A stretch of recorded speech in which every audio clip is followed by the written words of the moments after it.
This half hour, we're talking once again with Jennifer Bowman, reporter with Battle Creek Enquirer. Good morning. Good morning. You know, most of my radio history is in news. And in 2 weeks, it'll be 20 years that I came to Southwest Michigan. Congrats. Don't know where that time went. But there were a lot more news outlets doing a lot more news 20 years ago than there are now. And folks, in Battle Creek, the Battle Creek Enquirer really is the only one who is doing enterprising news reporting. Thank you. Right now. And a terrific example of that is an investigative report that Jennifer has done about Battle Creek Unlimited.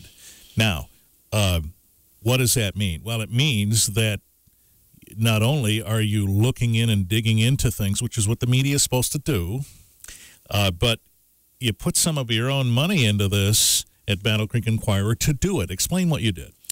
So I think this has been kind of a long-mentioned topic. Yes. You know, Battle Creek Unlimited does get taxpayer money, but it does consider itself a private nonprofit and therefore isn't subject to what you would think City Hall would be. So, you know, getting documents through FOIA and going to public meetings. And we wanted to know why. And it was a complicated topic from everyone we had talked with before. And so what we did is we, at the kind of the lead of former executive editor Michael McCullough, we had a law firm look into the issue. And with what information they were provided and what they could find was public, they determined and they looked at laws at whether BCU would be considered a public body. And this is one of the long-term discussions about Battle Creek Unlimited. In fact, the more recent agreement with BCU and the city was one in which transparency was a concern, right? Yeah, totally. So to back up a little bit, BCU gets a lot of taxpayer money, so much that it makes up like 95% of its funding. So, of course, that begs the question, you know, why aren't they considered a public body? And what you saw with that 2015 agreement, I think, was also this desire for more transparency, but also a result of what's been a strained relationship between the city and BCU. I think depending on who's running either City Hall or BCU, you've kind of seen this power struggle of who should be in charge and who should know what information and how much information. So what you saw was a lot more reporting being required and maybe a little bit of the cleaning up of the relationship between the TIFA, which is a whole nother complicated relationship you see in this. Right. And this, you know, this is tricky because these are relationships and certainly dollars over which residents here I presume are concerned.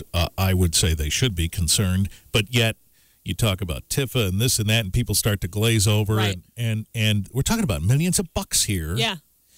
And so this makes a lot of sense to try and get some expert opinion about how this is set up and maybe how it should be set up. And we'll talk more about what your investigation unveiled coming up shortly on 95.3 WBCK.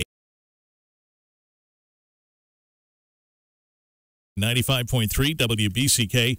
All riled up here this morning. Jennifer Bowman is here from the Battle Creek Enquirer. We're talking about an investigative piece you can still see on the Battle Creek Enquirer website if you missed it. It is about the Battle Creek Unlimited relationship with the city and transparency and all of that. There was some legwork that had to be done here, a Freedom of Information Act, and the employment of legal minds to look into the nature of this relationship, the notion being, is Battle Creek Unlimited a public entity or not? Millions of dollars in public money that fund it. What did the legal minds think about this?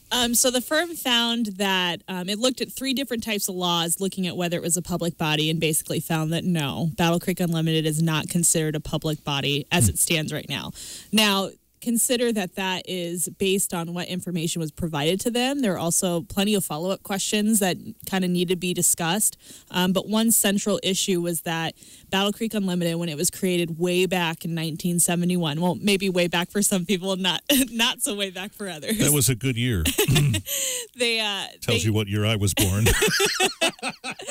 Yeah. So they found that the city never formally authorized the formation. There was no ordinance. There was no resolution.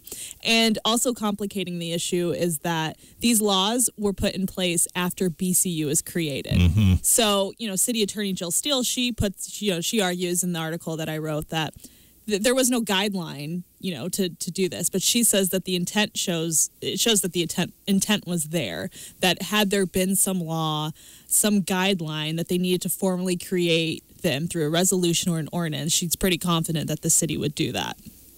So where does Battle Creek Unlimited fall with this? Do they think, gee, maybe we ought to go back and figure out how to be more transparent, or is everything seemingly okay the way it is in their mind?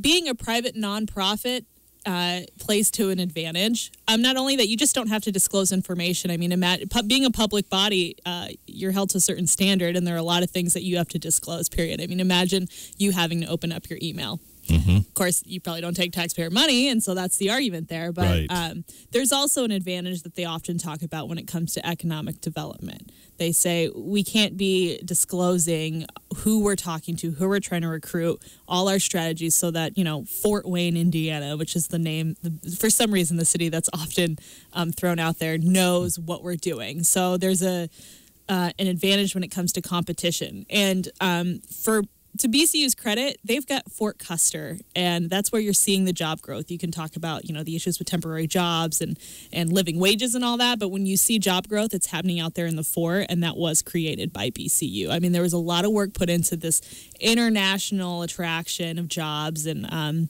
they've at least got that to point to when it comes to their success. So, have you been able to tell how this arrangement differs, and thus the transparency differs, from other organizations that have the same mission, Southwest Michigan First or other ones?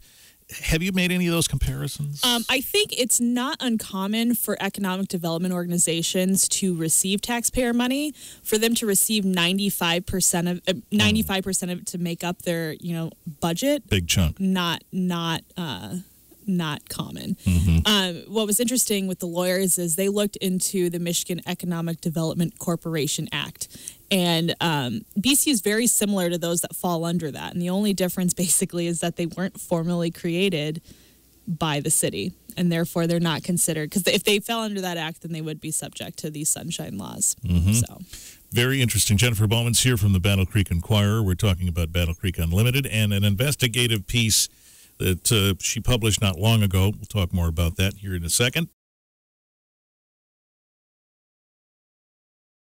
A few more minutes with Jennifer Bowman of the Battle Creek Enquirer. So as you pulled this together, and I presume that all of the Battle Creek Unlimited folks who answer questions, namely the CEO, and there's been a few of those recently, are used to answering questions about this transparency thing. Yeah, absolutely. I mean, I think it goes back to Jim Hettinger, who was, longtime CEO. It's often brought up. It's been no secret, and they're not secretive about, and they can't be, about how much money they receive. So, yeah, it's always been a question, and I think the power struggle between BCU and City Hall has been apparent at times and been public. So I think often the question of transparency comes, and every CEO that I've dealt with, from Hettinger to Carl Dean to Marie Berganti to now Joe Soboralski, they all have gotten the question for me, at least. Mm-hmm. So, right, and the idea here is, I guess, the underlying question is, are we getting our money's worth? Yeah, and BCU would say yes. Mm-hmm. Fort Custer is a pretty remarkable industrial park. You're looking at all the job growth there. Denso was brought in, and now is the city's largest employer. They also argue that the money that they're getting in taxpayer money is this complicated thing called tax increment revenue. You wouldn't get that money if they hadn't attracted those businesses. It's not like they're taking money from the general fund. Mm-hmm. Let's also remember that how much money BCU has access to in assets just a few years ago equaled more than the city's general fund. I'm trying to put in perspective just how much money they can deal with, a lot of that being taxpayer money. But they argue that the income tax that they're generating out there, the actual money that they get in taxpayer money, they argue they're generating, and they think that they could just do a better message of showing you their successes and showing you what you're getting your money's worth. So, And in your piece, you talk about where the city sits, the city manager, the mayor, and so on, about this particular issue. Do we sense that city officials are satisfied with what they get as far as transparency or not? I think they definitely feel there's been an improvement. Joe hasn't been around very long. I think October. Mm-hmm. Anyway, last year is when he had taken over. And, they're happy to see what they see as an increased level of communication, reporting. I mean, you see biannual reporting at city commission meetings. You go to those lovely TIFA meetings. There isn't much of a public audience, but you can go, and you would hear a lot about projects that are in the works. But I think at the same time, that's great between City Hall and BCU. The story, I think, touches on sunshine laws, which are meant to help the public. And so I think the residents should ask themselves if they're happy with the level of information that they're receiving. Mm-hmm. Right. And these so-called sunshine laws, if you think about what that means for a second, shining light of day on something that brings more details to the forefront. As you pointed out, these things came to prominence after the structure with Battle Creek Unlimited was set up. But I presume that if enough public response adds up to wanting more light on this, it might happen. It's quite possible. I mean, the city commission, people forget because only 9% show up for elections, but they're elected officials, and they're supposed to represent their constituents. And if their constituents have concerns, they've definitely been known to respond to that. Okay.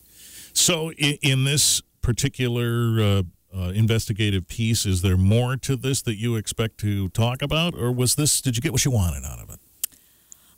I think the reporter in me would always like increased transparency, increased information. We're just naturally nosy. But I think if there is any desire by the city, I mean, there's an economic development organization that they're considering creating, which would be separate of what BCU does now. Then you've got a whole nother question of transparency, and that economic development organization would be subject to sunshine laws. So it really depends on what steps BCU and the city wants to take. All right, so see that piece easily enough on the Battle Creek Enquirer website and take a look at it. And I editorialized at the beginning of our talk because I think that stuff like this is really important. And the media teacher in me and the media person in me sees less of this these days. And so when I see it, I'm glad to see it, that somebody's committed themselves to digging for these things, even when it costs them money to do it. I mean, you had to retain some legal counsel here, and that cost you something. And so there's effort involved, and it's nice to see that continues. And so, congratulations. Thank That's you. what I say. But this is very interesting information. See that on the Battle Creek Enquirer website, and read that, and then maybe that gives you some footing about sunset laws. This whole thing that does make us glaze over sometimes with the way this structure is set up. Thank you, Jennifer. Thank you. Jennifer Bowman, Battle Creek Enquirer, 95.3 WBCK.